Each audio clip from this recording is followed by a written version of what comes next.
يا كوتش، سامعني كده؟ انا عايز ارجع الجيم تاني يا كوتش.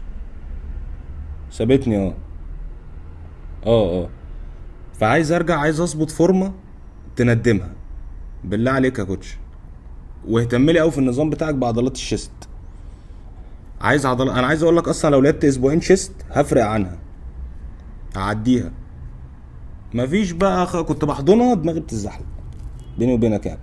فعايز عضلات شيست تعرفها ان هي ولا حاجه. ماشي، اهتم لي بقى في الجدول بتاعك الشيست كتير. اه. وكان في جمله، كده دايما بتقولها لي، انا حاسس ان انت مش واقف على ارض ثابته. فانا عايز عضلات رجلين، لو واقف في 4 متر طين ما تلاقش. ماشي، عضلات رجلين زي ما قال البيج رامي، عشان اعرفها ان الفكره مش في الارض الثابته ولا الفكره في الراجل، في عضلات الرجلين. لا مفيش.